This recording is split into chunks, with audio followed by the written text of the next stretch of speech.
السلام علیکم۔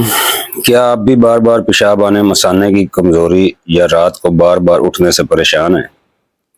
اگر ہاں تو یہ نسخہ آپ کے لیے نہایت اہم ہے۔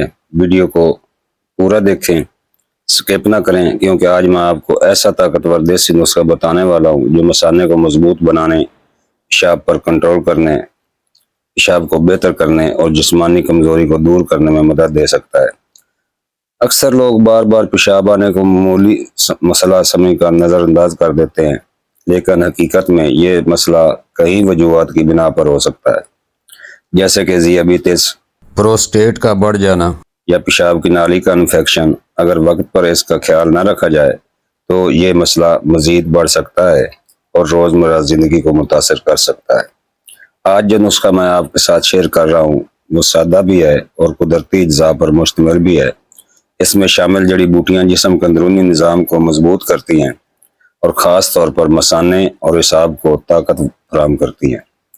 اس نسخے کے اجزاء کو یوں ہیں: مغز پستہ 100 گرام، تخم ارمل 100 گرام، تخم بوڑ 100 گرام، تخم جامن 100 گرام، آمبا ہلدی 100 گرام، خشک کریلا 100 گرام، تل سیاہ 100 گرام، کلونجی 100 گرام، کشتہ بیضہ مرغ 20 گرام۔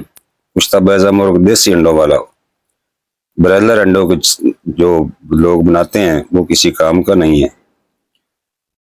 کوشش کریں کہ جس میں سے چوزے نکلے ہوں وہ چھلکے لیں، اگر وہ نہیں ملتے تو دیسی کے لیں۔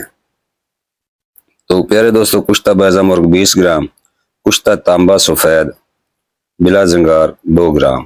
ان تمام اجزاء کو برابر مقدار کشتوں کے علاوہ 100 گرام لے لیں اور کشتہ جات کی مقدار جو لکھی ہے وہ لے لیں اور سب کو اچھی طرح صاف کریں، جڑی بوٹیوں کو، اور باریک پیس کر ایک سفوف تیار کر لیں اور کشتہ جات ڈال کر اچھی طرح مکس کر لیں۔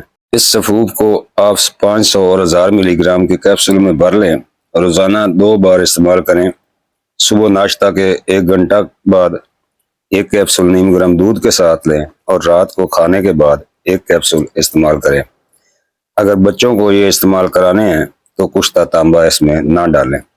اس نسخہ کے استعمال سے ممکنہ طور پر آپ کو یہ فائدہ حاصل ہو سکتے ہیں: مثانے کی کمزوری میں بہتری، بار بار پیشاب آنے میں کمی، اعصاب کی مضبوطی، جسمانی طاقت میں اضافہ اور مدافعتی نظام کی بہتری۔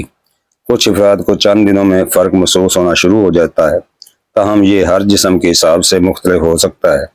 یاد رکھیں، اگر آپ کو پہلے سے کوئی بیماری ہے، خاص طور پر شوگر یا پیشاب سے متعلق کوئی مسئلہ، تو اس نسخے کو استعمال کرنے سے پہلے مشورہ ضرور کریں۔ حاملہ خواتین اور شدید بیمار افراد بھی احتیاط کریں۔ ایک اور اہم بات، پانی کا استعمال مناسب رکھیں، زیادہ مسالہ دار اور تیز غذاؤں سے پرہیز کریں اور اپنی نیند کو بہتر بنانے کی کوشش کریں، کیونکہ یہ تمام عوامل بھی مثانے کی صحت پر اثر انداز ہوتے ہیں۔ اگر آپ چاہتے ہیں کہ آپ کا مثانہ مضبوط ہو، آپ کو بار بار واش روم نہ جانا پڑے اور آپ کو سکون کی نیند سو سکیں، تو اس نسخے کو باقاعدگی سے استعمال کریں اور اپنے معمولات زندگی کو بھی بہتر بنائیں۔ اللہ آپ کو صحت مند رکھے، آمین ثم آمین۔ حکیم طارق جوید، المعروف طارق پتال، جنتر مشین والا، فیصل آباد۔ میرا نمبر 0302 41 33 533، 0342 42 78 346۔ والسلام۔